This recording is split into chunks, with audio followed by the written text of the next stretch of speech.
BBC Sounds. Music, radio, podcasts. This is In Our Time from BBC Radio 4, and this is one of more than 1,000 episodes you can find on BBC Sounds and on our website. If you scroll down the page for this edition, you find a reading list to go with it. I hope you enjoyed the programme.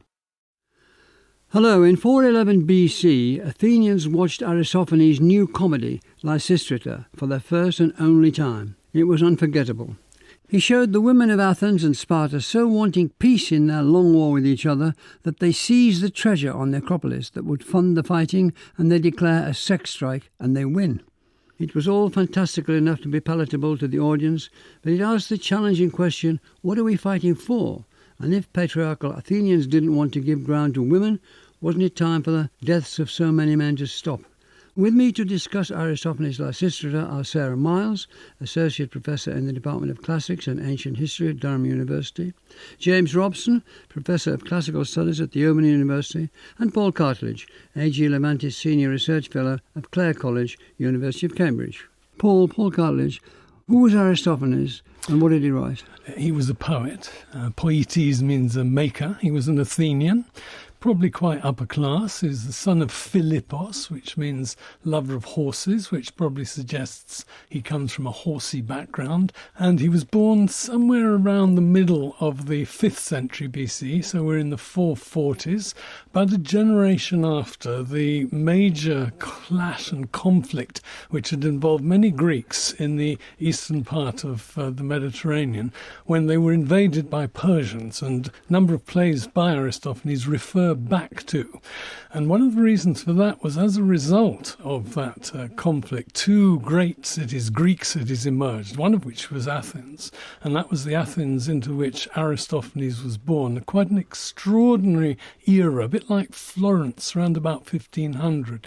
So he felt that his genius ran not in the tragic vein, but in the comic vein, and he actually had a lot of fun doing para-tragedy. So we know that he wrote something like, and had performed something like 40 plus plays, but of those 40 plus, only 11 survive. And the one we're looking at is number 7 in terms of survival, the Lysistrata. We're not absolutely sure which of the two play festivals of 411 BC it was performed at, but he had a very long career after that. He died, we think, somewhere around 385, and there are 4 more plays by him surviving after the Lysistrata. What was going on between Athens and Sparta at that time, and what had the Athenians endured? Athens, between 480 and 330, they were 2 years out of 3 actually fighting someone else, not just non-Greeks, but other Greeks. The most famous, the most disastrous of those conflicts was what we call the Peloponnesian War, or the Atheno-Peloponnesian War.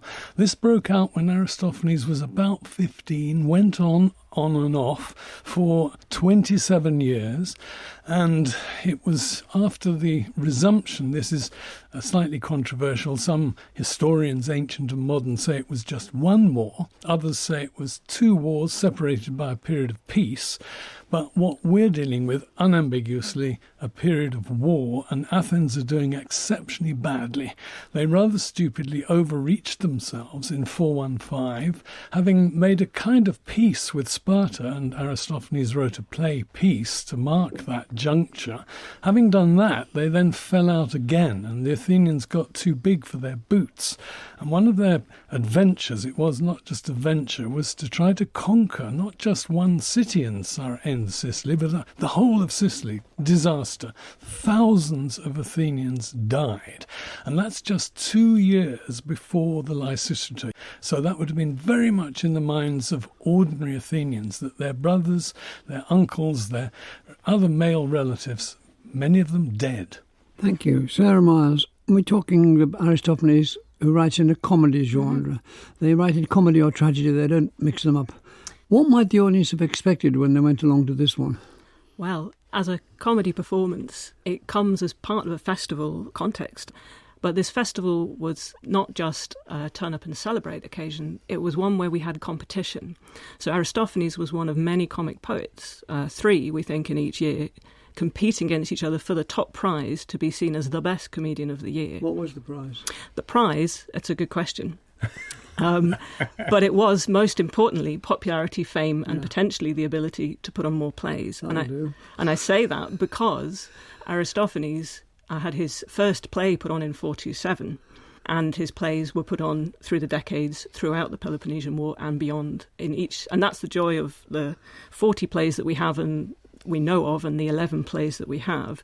They cover 420s, 410s, 400s, 390s, 380s. So we get a sense of the comedies that develop over time for Aristophanes. The other thing about the festival context that Aristophanes is competing in is there are also performances of tragedy, and you referred to that. So we have the great tragedians Aeschylus, Sophocles, Euripides.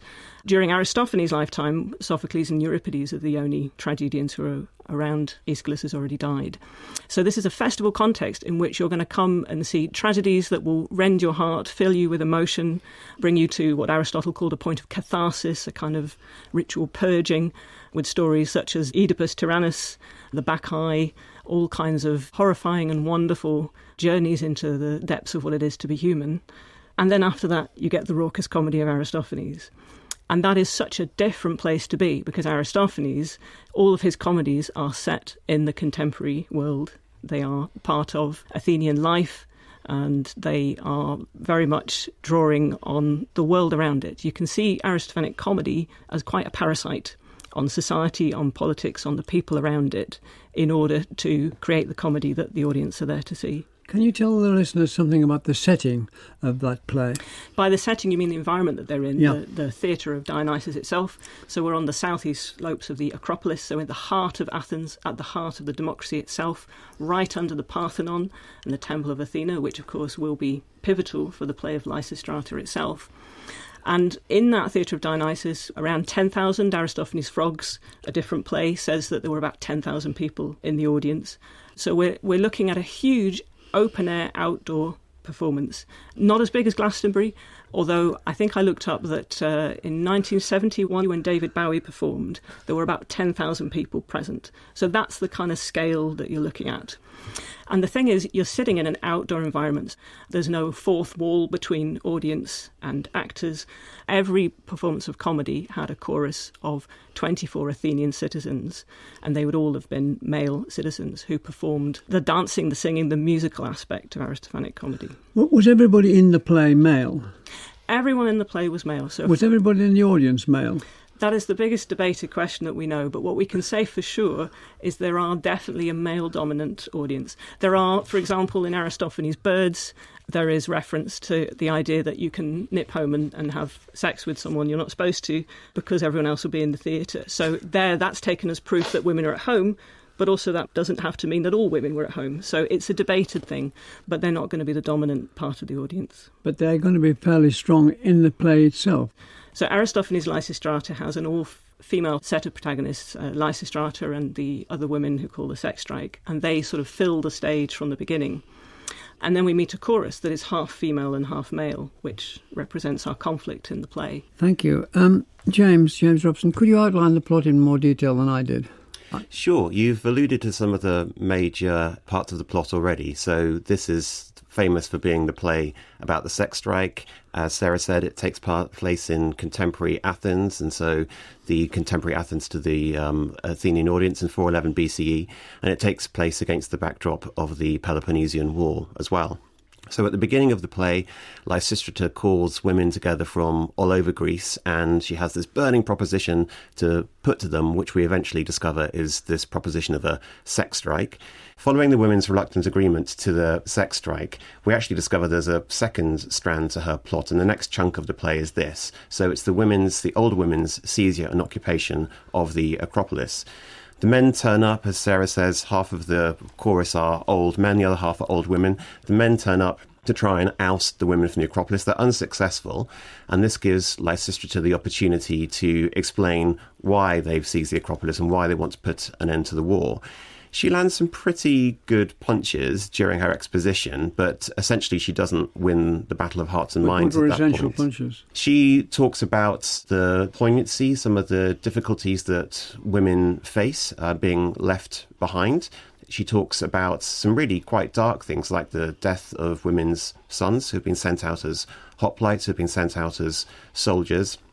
She talks about the disruption to the oikos, to the household as well, that men's absence brings.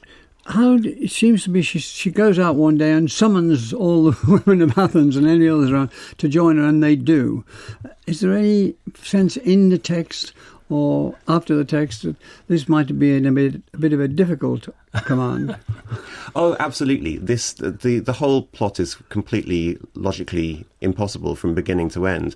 I think if Aristophanes has a particular genius in Lysistrata, is that he moves the focus from scene to scene, from thought to thought so rapidly that you don't see all of the plot flaws. But of course they're myriad. And such as? Well, the idea that she could get messages to women across Greece, the idea that it all conveniently arrive in the right order at the same time, the idea, the whole idea behind the sex strike as well is that men are deprived of having sex with their wives, and therefore they get these permanent swollen erections after 6 days. But right at the beginning of the play, we've already heard that the men have been absent from their homes, sometimes for months on end.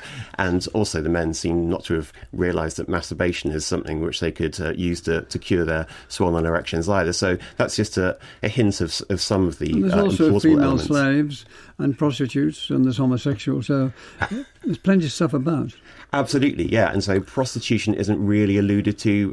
Athens had a very active prostitution industry in the classical era, but of course they're not really mentioned. There is this figure of Reconciliation who is brought on towards the end of the play, who seems to be a prostitute figure, but prostitutes aren't mentioned. Same-sex sex isn't mentioned as an outlet. And so in order for the sex strike plot to be effective, you have to regard the only type of sex that you can have is sex within marriage. And it's emphasised by the fact that the men who play men walk around with an enormous leather phallus dangling in front of them, and at some time with wood in it, so it's erect in front of them. Yeah, this is a bit of comic genius on Aristophanes' part as well. So part of the traditional garb of a comic actor, you'd have padding, body padding, so a big stomach, you'd have a padded chest, you'd have a padded rump as well, but you'd traditionally have this dangling leather phallus.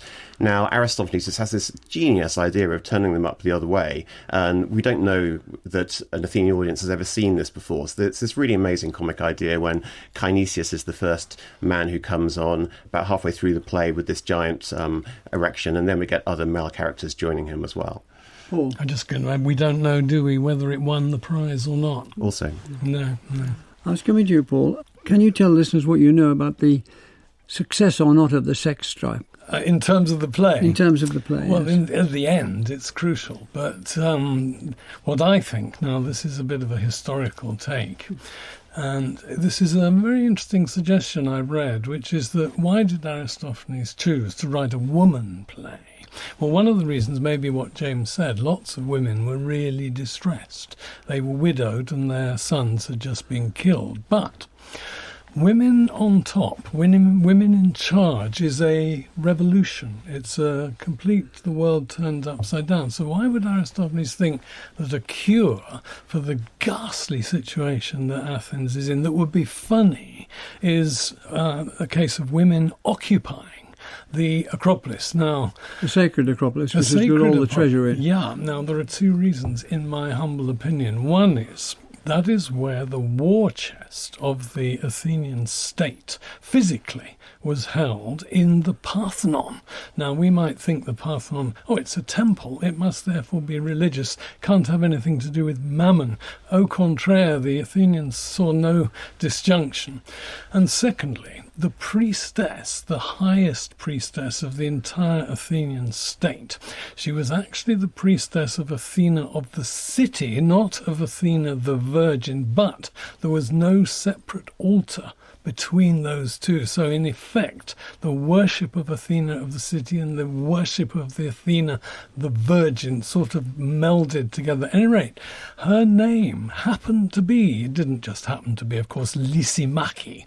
And that, I think, is a pun. Aristophanes is very keen on puns, paronomasia. And this one literally puns on the name of the chief priestess of the Athenian state, who might have been sitting right in the middle and next to the orchestra. We're not absolutely sure. So anyway, the point of this is, even if the husbands are so horny that they finally wish to make peace, if they still have access to the silver on the Acropolis in the Parthenon, they can still carry on fighting in principle. So the Athenian women, they as it were double down with the Spartan women, with a Boeotian woman and a Corinthian woman, and they say, no, you won't lay your hands, you can't afford to fight. And the twofold plot, which, as James says, is not consequential in a logical sense, nevertheless is belt and braces. I want to come in on that because you mentioned Lysistrata, the name of this priestess, and of course our main character is Lysistrata. And Lysimache in Greek means someone who dissolves battle. And Lysistrata is a name that means someone who dissolves the armies. And what's so interesting, Aristophanes loves to play around with names and puns. And at the very opening of Lysistrata, when she comes on stage, Lysistrata speaks to herself, wondering, how am I going to get these women together? Where are they? They're late. So she's sort of grumpy about that. And then she says, oh, I see my Athenian colleague, my Athenian fellow citizen coming. And her name is Kalonike. And Kalonike means beauty in victory, or beauty and victory. So the first opening moment where these characters meet on stage, we have one saying, greetings, Kalonike, beautiful victory. And the other one says, hi there, dissolver of armies. So it's like the opening, before we've got to the fifth line of the play, we've already had the whole thing set up. These are two characters who are here to make peace. And that's kind of a really neat way that Aristophanes encapsulates the kind of themes that are coming before we've even got there. He sounds a very skillful playwright, doesn't he? Yes, a great man with words, but also the physicality and the visual side of the comedy is much his kind of prerogative. So if I come back to the idea of sitting in the theatre of Dionysus, looking down on this movement of choruses. So through the first part of the play, you start with one woman on stage, Lysistrata, then Kalonike appears, and then Myrine, we've got the Corinthian and the Boeotian and Spartan, Lampito. They all come on stage, and then we have this sort of gathering of women. So suddenly the stage is populated by women. And then as we move on in the play, you have this split chorus of women and men, and notably also old women and men. I think not enough is made of the fact that our chorus of comedy is older women and older men. It's not just men and women. And if you're sitting in the theatre of Dionysus, you're watching this chorus who throughout the first half of the play are at loggerheads, are physically fighting each other. And then by the end of the play, they come to resolution and come together. So Aristophanes' skills there are that you watch that battle and then that coming together, which by the time we get to the end of the play with reconciliation, the chorus is one again. Thank you. James Robson. There are a lot of jokes, a lot of bawdiness. It's about as bad as it gets, really. I mean, they obviously took it for granted that there was going to be swearing, there was going to be this, there was going to be that, going to be other. Absolutely. So obscenity is a really central part of the old comic tradition. So old comedy is the genre in which Aristophanes is writing. I think if you went to see an old comic play and you didn't hear obscene language, so direct references to the sexual and scatological realm, you'd be pretty disappointed.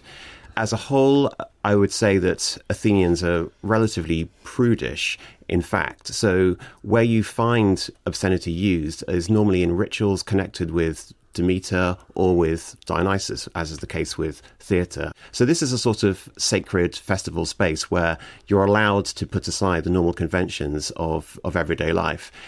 I think within that, though, it's not just the case that Aristophanes is entertaining us, throwing lots of obscenities at us.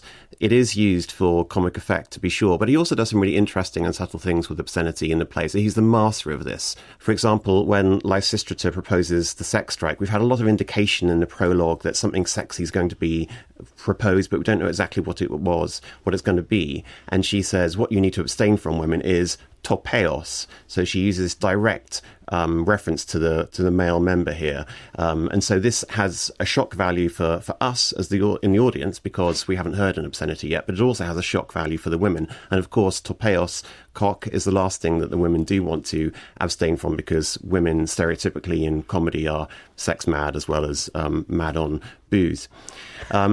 There are other ways in which he uses obscenity too. There's a really subtle piece of characterization which I really love. So when the old women are facing off the magistrate at the Acropolis, the magistrate brings one of his archers in and asks them to seize Lysistrata, and one of the women steps forward and says, if you lay so much as a finger on her, you're going to crap all over the place. And she uses this obscenity, epichezo.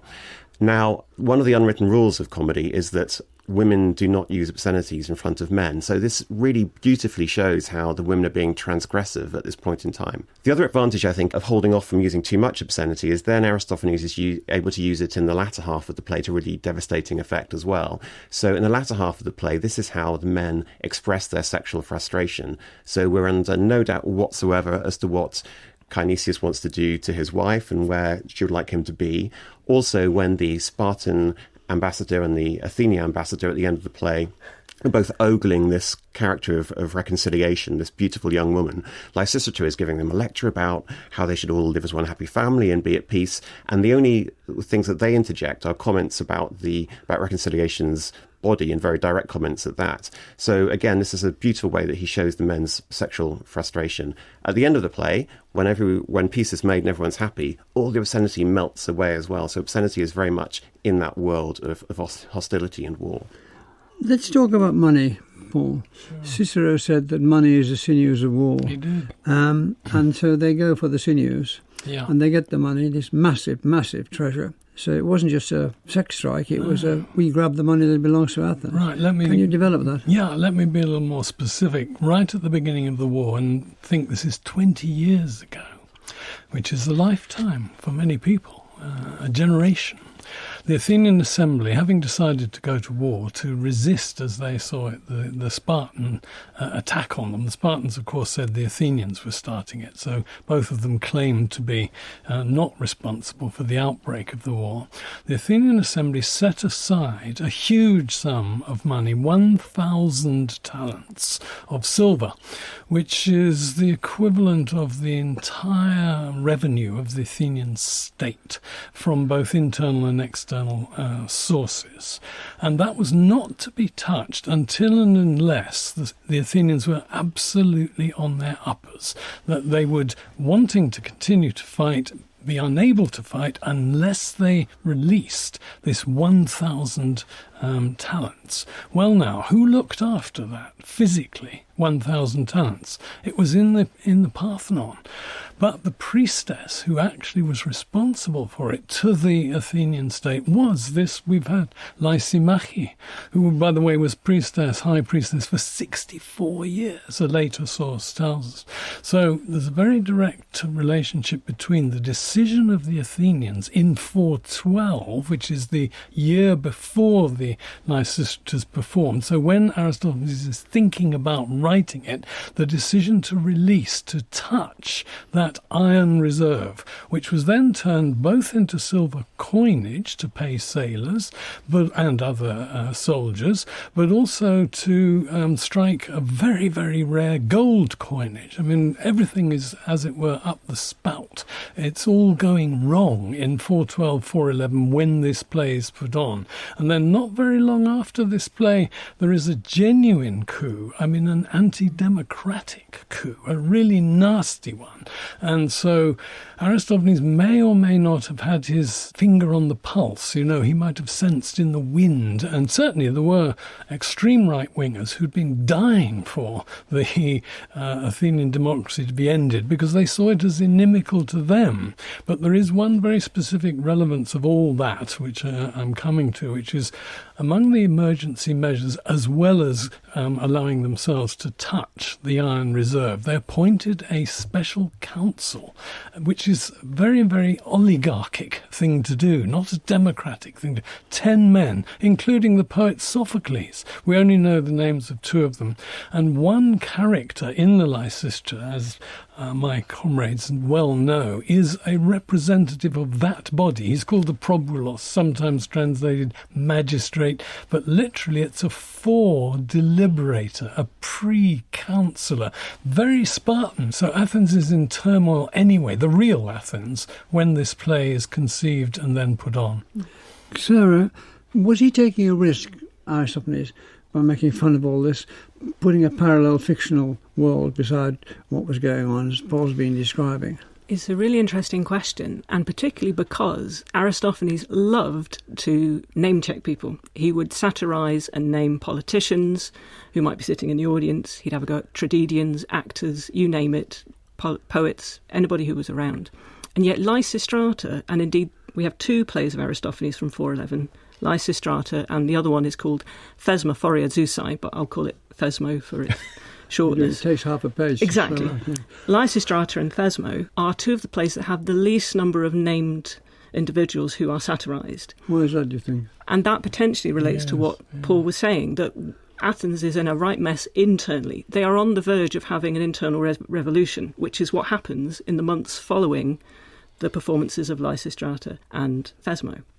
So within 411, Athens will implode. Temporarily, the democracy is overthrown. This probulos that Paul referred to will, in a sense, take charge. And then Athens rights itself again quite quickly and goes back to democracy. So it's so interesting that when we look at Lysistrata, there's a lack of these named individuals. There's no huge attacks on Aristophanes' contemporary figures, particularly political ones. So Cleon, who by this time was deceased, but Cleon was the nemesis of Aristophanes. Back to his earliest plays, Cleon was a demagogue, someone who spoke for the people in that sense, or so he claimed. And Aristophanes loved to rip anything he could out of Cleon and tear him to shreds. He cast him as a slave, a Paphlagon slave, in a play called Knights, where he's slave to the people, Demos, who is his master, quite literally. In Aristophanes' Wasps, Cleon is presented as a downright dog who is on trial and is prosecuting another dog for stealing Sicilian cheese. So he can really go for people by name. He can extensively satirise them. 411, none of it.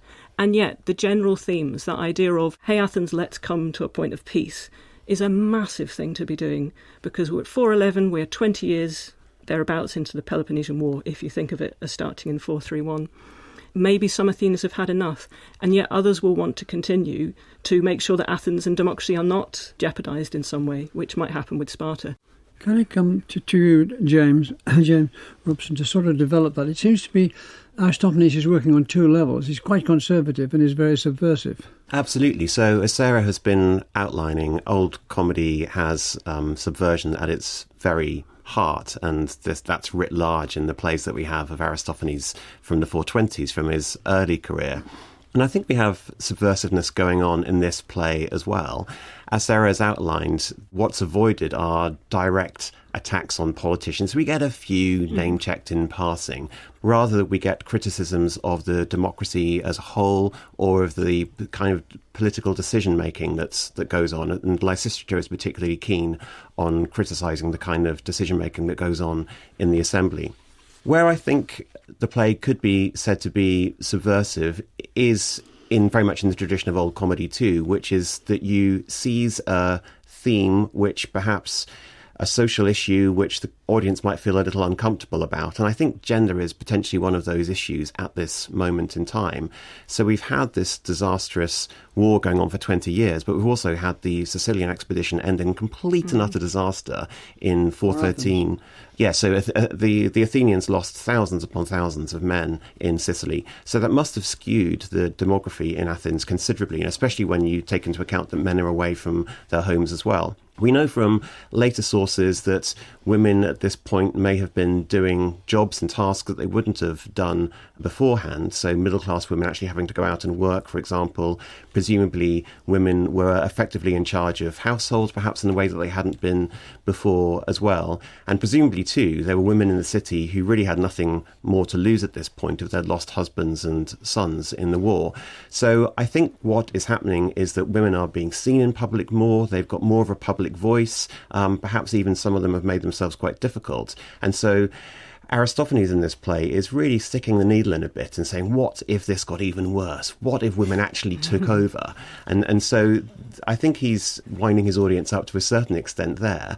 But the counterbalance to that is that the vision that the women are working towards is extraordinarily conservative. So at the end of the play, the idea of bringing your husband home is that he can once again take charge of the household. You will be there as a provider of care for him and his children. You will do the domestic chores, and those are evoked a lot during the play. This idea of weaving, for example, which is a constant theme throughout the play. And you'll also have that sexual relationship with your husband as well. So the vision that ultimately the play projects is very much back to the past, back to the traditional ways of doing things. Paul, which of Aristophanes' targets hit home most tellingly? In the Lysistrata in general, because it's full of all sorts of barbs. Yeah, right. Well, Peace is the one. He wrote 3 surviving peace plays. He wrote 3 women plays, and the Lysistrata is one where the 2 come together. So depending on whether you think, as James has suggested, he was conservative, then he might have been anxious about the possibility of women being a little too forward and actually demanding some sort of say in ways that they were typically forbidden to have, unless they happened to be the chief priestess of the Athenian state. Or there is another priestesshood, which was a more democratic one.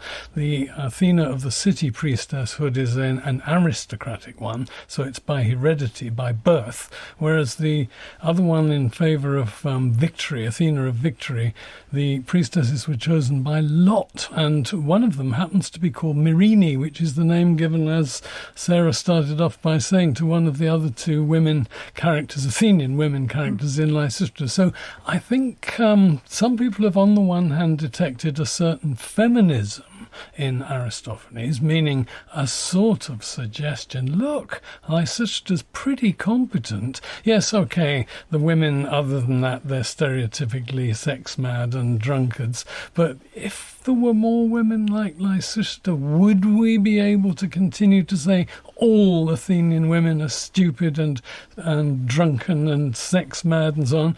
And then what other targets? Well, in a way, democracy, because there is a very strong, it's typically an oligarchic standpoint, though already some people were putting it forward back in the 420s. You know, the democracy, it's not a bad idea, that is, in terms of equality and freedom, but boy, does it make mistakes. And when it makes mistakes, they're dreadful mistakes, whereas you can see... Such as? Well, for example, going to Sicily is the most obvious one. So he's targeting those ordinary Athenians who think the war is a good thing as such, and that it's fairly easily winnable. No, it isn't. And it's going to mean all sorts of changes are bound to come about if you're a little too rash. Thank you. Sarah, can you pick out a point where we get a clear idea of Aristophanes' skills as a playwright? Well, I mentioned to his use of the names at the beginning of the play, and he is very much a wordsmith. One thing that he does supremely well is invent words. And we know that if you think of Aristophanes' play Birds, the word cloud cuckoo land, cloud cuckooville, that we still use in English, comes from Aristophanes' play, which is the city that was created in the clouds in Aristophanes' Birds. In Lysistrata, he has a lovely go at creating whole lines that are single words. So when the probulos, the magistrate, is there and he's trying to arrest Lysistrata, and we've got physical violence and action going on stage, Lysistrata cries out to her comrades. She calls them, O xumakoi gunaikes, O my ally women. And then Lysistrata addresses them, and they're these long compound words that fill whole lines. And one of them goes, O spermagoraio lekitholakano alpolides, which means seed of the agora, soup seller, vegetable seller women.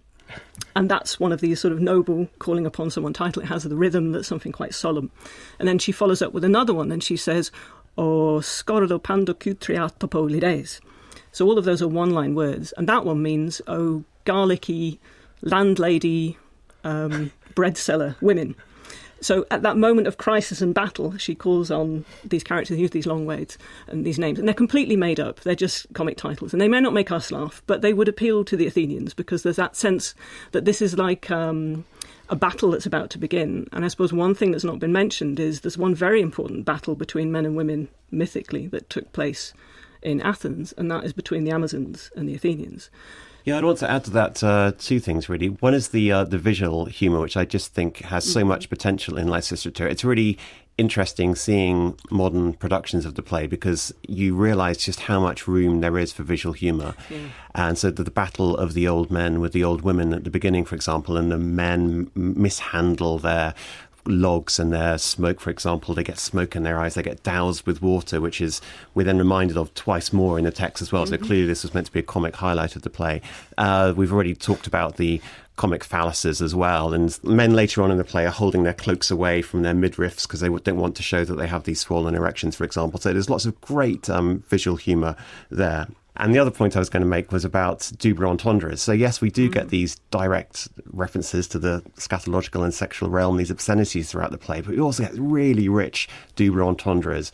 There are sort of too many to mention in a way, but towards the end of the play, for example, the chorus are making fun of the Spartan delegates, saying, oh, things have really hardened badly in Sparta, and the Spartan says, oh yes, my comrades are looking for a thrust-up country. And so there are myriad jokes like that in the play as well. So just great double entendres and great filthy jokes. And just to come in on that, the double entendres are also visual. So in that sense, when you have the women holding the Acropolis and keeping the gates shut, and the men are attacking with their logs, I mean that's a very phallic image in itself, and they're trying to break down the Acropolis door to get in, and the women will not let them in.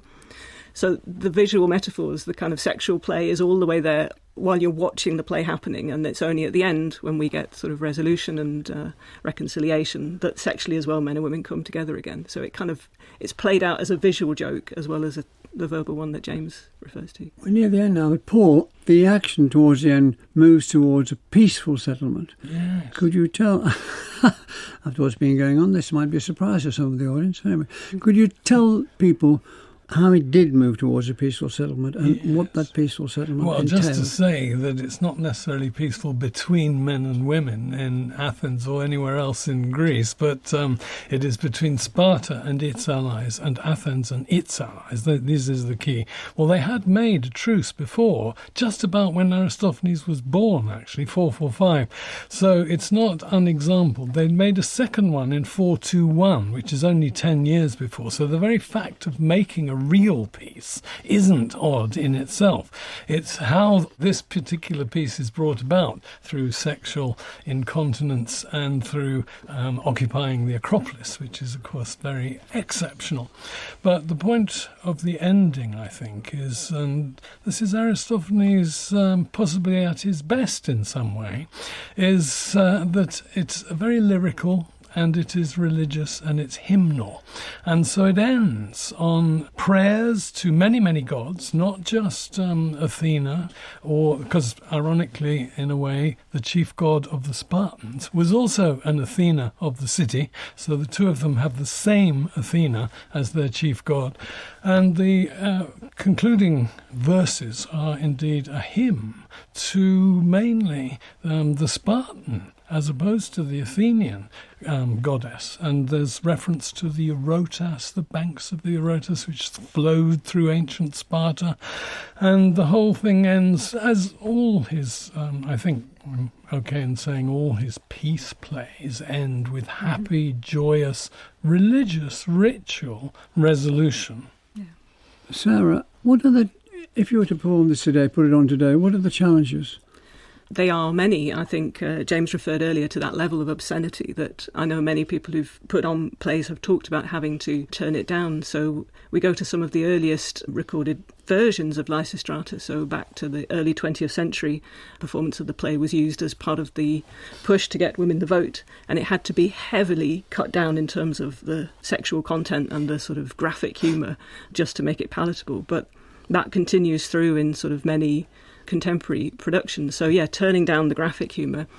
And indeed, of course, we mentioned earlier that all the parts were played by men originally. So both the men and the women in the play, in Aristophanes' play, would have been male-only performers. And that isn't the way most plays go now. And it changes the dynamic completely in terms of when you're thinking of contemporary debates around gender, feminism, etc. So we have productions done by many playwrights in the UK. So Peter Hall did a production, and Germaine Greer wrote a version, Blake Morrison. So we have all these different productions that are having to grapple with those kinds of themes. But in that sense, then, I think that's the joy and the power of Aristophanes, is the fact of possibilities, and that things get changed and twisted and adapted away from Aristophanes, so that it doesn't have to be a majority of jokes about penises. It can open up to other things. And once those words are being spoken by female actors and performers as well, there's a new power to it. James, what do you think the status of the play is today? Well, I think, as Sarah has been saying, it's actually quite a challenging play to stage. If you look at the performances throughout the 20th century, there's a real peak in the 60s and 70s, around the time of the Vietnam War in particular. It was a popular play then. In the 90s and 2000s as well, I think, when those obscenities were more palatable to us, and also people wanting to talk about gender. But there's a whole history in the 20th century English-speaking world of the play being used to push the boundaries of acceptability, about dialogue about sex, about protest, about pacifism, about feminism too. I think it's a awkward play today in many ways, however. It's noticeable that I certainly haven't seen any productions in the last few years. And so I think perhaps post Me Too, I think post the way that we regard gender now, not as a binary opposition, but something as more complex, the play ends up being a lot more complicated, because the idea that women stay at home and the men go out and fight, and that it's women pitched against men in that way, is challenging. And also the way in which the play conceptualizes war as well, I think, doesn't quite chime with the way that modern conflicts are fought. I think it's an amazing play to use for students, and I do think it has the status of a classic. I would say that Lysistrata has probably been staged not just more than any other Aristophanic play in the English-speaking world, but probably more than all the rest of them put together. So I do think it's an absolute giant of the comic canon, and we have relatively few of those giants compared with, say, tragedy. Last word, Paul. There is an element in the original which is very serious, and that's part of the humour, I think, that this title character, she is an Athenian woman, she's not anything grand, but on the other hand she's smart and she uses words brilliantly, and that would have given the audience pause, I think. Well, thank you all very much indeed. Thanks to Paul Cartledge, Sarah Miles and James Robson, and to our studio engineer Steve Greenwood. Next week, it's Napoleon's 100 Days, his escape from Elba, march to Paris and defeat at Waterloo. Thanks for listening. And the In Our Time podcast gets some extra time now, with a few minutes of bonus material from Melvin and his guests. The usual question, Paul, what didn't you get time to say you'd like to have said? There's only very, very few, because my mates on either side of me are so incredibly much better informed than I am, and they've also got amazing recall. I was most impressed by that, and without a note in front of them, that's very important. But one thing towards the end, Sarah rightly brought up the Amazon myth, which of course has a very specific Athenian dimension. There are many other versions of an Amazon myth, but if you had gone up onto the Acropolis, as one does only for religious purposes, to take part in, for example, the great Panathenaea every 4 years in honour of Athena of the city, then you would see the Parthenon, and along one range of the Parthenon are what are called metopes or metopes, and they depict the battle, indeed, of the Athenians and the Amazons. And the Amazons, they're not just women. It's not only men against women or entirely mortal against these funny sort of mortals, but it's also east and west. And so Amazons come from somewhere in the Black Sea, and they're thought by and large to be, as it were, oriental. That's putting it strongly, but the Persian Empire extended right as far as the Black Sea and up to the Aegean. So the Amazons, their home on the Thermodon River, is within the Persian Empire. So it was a way of saying, we Greeks, we Athenians, smashed you Persians. Now that was in the 440s, 430s.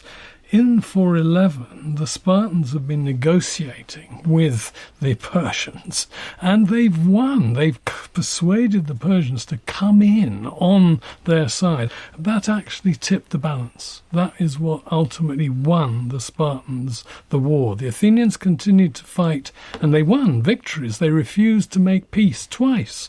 Very interestingly, immediately after we've got these peace plays, the Athenians in real life, they're offered peace by Sparta, and the Athenians say no because they don't like the conditions of peace that they're being offered. And so eventually Sparta, with Persian money, totally defeat the Athenians, so that it's a total victory, and the Spartans are able to impose on the Athenians whatever terms they wish, and they include imposing a very nasty oligarchy, 30 tyrants they came to be called, which is the same number as the Spartans' main probaulitic council of the Gerousia, which is, by the way, joked at in the Lysistrata, Gerousia. And the Spartans are supposed to speak a very guttural sort of Greek. And so Aristophanes is brilliant at mimicking not just the words, but also the accents. Sarah, what's your conclusion? I have two things to mind. One of them is something I would have said about Aristophanes in general, that he loves the subversives, he loves transgressing boundaries. And some of my research works around fragments, so the little lost bits of Aristophanes, because he wrote many plays that we don't have. And there's a fragment, a line, we just have a line, we don't know the play, we don't know the title, but we know Aristophanes wrote it. And the line goes, Houtos ti tapore tadranesti melli. And that line basically means it's so much something honey to do what is forbidden. And I always think of that as encapsulating Aristophanes in a nutshell, that it's honey. So honey, it's sweet. It's the really beautiful thing that you want to be able to do, is to overstep the boundaries, to say, to do what is forbidden. So I always have that in mind, especially with Lysistrata, for all that it can be seen as conservative in some ways, in that connection to pushing for peace, perhaps pro-oligarchic, potentially. But yet the other side, there is something that really pushes the other way. And I always think that that's the bit that would be appealing to the audience, because, of course, what we have to remember is the audience is going to be made up of Athenians who might be on either side. They might be pro-peace, they might be pro-war. And if you want to win a prize in a competition, how are you going to appeal to the whole of the audience? Well, play to those things that speak to people, that idea of it's fun, isn't it, sometimes to overstep the boundary. And, of course, also the core message of Lysistrata, which is, let's all just come together and have sex, and everything else will sort itself out. And that idea of appealing on that level of the lowest sort of, urges and human sort of feelings to bring people together. And that's what Aristophanes manages to do. James, what about you? Yeah, similarly, I was going to stress the peace theme as well, and I think Sarah put it really neatly there. So the play is easily read as a play which is advocating peace, but I wonder whether that's a bit of a lazy reading. I mean, that the peace that is agreed in the play is an utter fantasy. I mean, the terms that the two sides come to, they're very advantageous to the Athenians. The Spartans are there, really keen to make peace, despite the fact that in the actual war at the time, they held the upper hand, and the Athenians are really clinging on. So it's a complete and utter fantasy. But combined with that, we have the way that Sparta is portrayed in the play that we haven't really spoken about, and I thought might be Paul's shtick here. Yeah. It's so fascinating because the Spartans are essentially treated really positively in the play. At the end, we've talked about the ending of the play, and we get Spartan song and Spartan dance. We get this hymn in praise of Sparta, and all the key elements of Sparta are mentioned. The mountain, Mount Taygetus, the river Eurotas that Paul was talking about, Helen of Sparta, of course, who became Helen of Troy. But, Sparta is famous for its beautiful women. We have Lampeto at the beginning, this Spartan woman who's physically fit, pretty alluring as well, and she's actually praised by the other women for being beautiful. And then we have this bizarre, just off-the-scale bizarre rewriting of Greek history by Lysistrata as well. When the two sides are together and they're agreeing peace terms, she says, don't you remember all of those times when we cooperated with each other in the past, when Athens and Sparta did amazing things together? Weren't they good?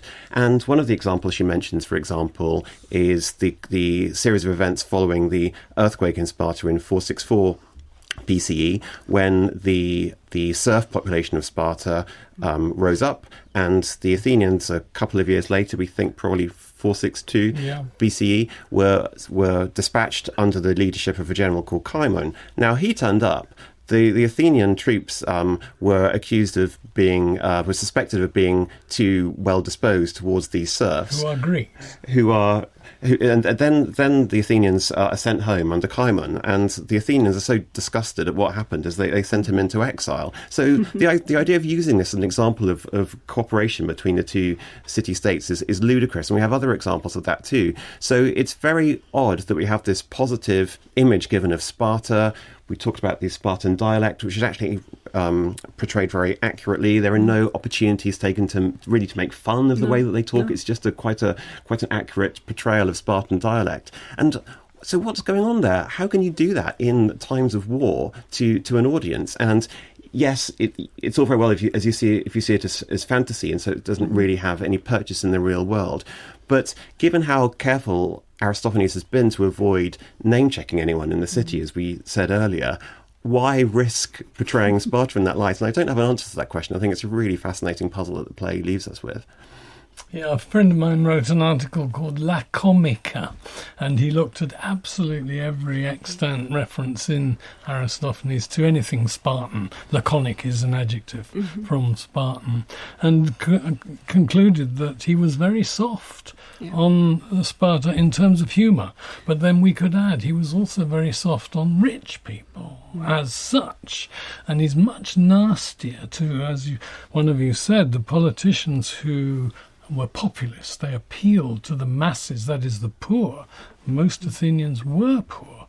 And so Aristophanes doesn't like politicians whose careers depend on them appealing to the poor masses, which is what? It's one definition of democracy. It is the rule of the masses over the elite.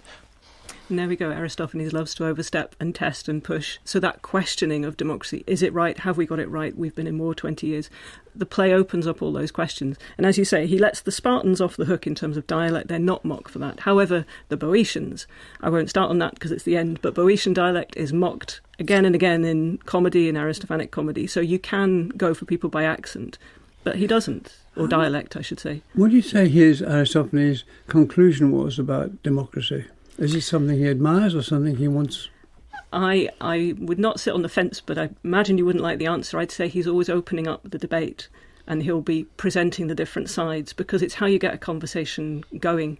With this, it's a democracy. These men who sit on the side of the hill, as I say, predominantly men in the theatre of Dionysus, are the ones who potentially will go to the ecclesia and hear the motions being put forward by the boule and the proboulos, or the probouloi, I should say, and they will make decisions. So in all the sort of distorted, comic, uglified, extreme world of comedy, you're getting these messages put across, which then come out of the theatre, step out of the festival, back to reality, but then they're going to go sit in another outdoor environment and listen and talk on these motions. So putting all those ideas there, I think, is something that Aristophanes has always got in mind as an ability. He is part of the democratic machinery in the end. He's able to put his plays on because Athens functions as it does. So there's all that complexity. He does write at least a couple of plays actually about democracy and about key features of it. For example, the jury courts in the Wasps, or the system of having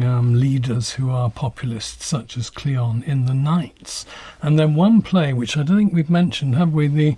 It's called literally Women Celebrating or Holding an Ecclesia, which means an assembly meeting, which of course is a contradiction. It's absolutely impossible. And this is, we think, about 20 years after Lysistrata, so 392, 391, that sort of thing. Well, there, everything goes absolutely haywire. They first of all pack the assembly, so that's illicit, if not illegal. Then, having gained control of the organs of government, they transform the Athenian state into a communalist or communist utopia, i.e. dystopia, and the big focus is on sexual availability. I find it a quite unpleasantly nasty play, and one wonders whether it was actually thought to be that funny, or why the people who copied Aristophanes' plays thought it was worth copying it, because the reason we've got the 11 is that they were the ones that kept on being copied, whether or not performed, so that it becomes part of the tradition of Greek comic theatre, which the Romans inherit and then pass on to the Renaissance and so on. And I think Lysistrata is the second least copied play. We have 8 manuscripts of Lysistrata only, compared to 150 of Wealth, which people don't tend to be mad about people nowadays. Don't talk about it now much, no, indeed, nor Ecclesiazuso. But it was a rewritten Wealth as well. I mean, interestingly, he'd written another play and then he rewrites. And one thing that the Clouds that we have is actually a rewritten version that was never performed. Here's our producer, Simon. Simon, want your coffee? tea would be lovely. Yeah, I'll have a tea, please, thanks. 3 teas? No, not for me, thanks. No, Thank you very much. Thank you. In Our Time with Melvyn Bragg is produced by Simon Tillotson, and it's a BBC Studios audio production. I'm Helena Bonham Carter, and for BBC Radio 4, this is History's Secret Heroes, a new series of rarely heard tales from World War II. None of them knew that she'd lived this double life. They had no idea that she was Britain's top female codebreaker. We'll hear of daring risk-takers. What she was offering to do was to ski in over the high Carpathian mountains in minus 40 degrees. Of course it was dangerous, but danger was his friend. Helping people was in his blood. Subscribe to History's Secret Heroes on BBC Sounds.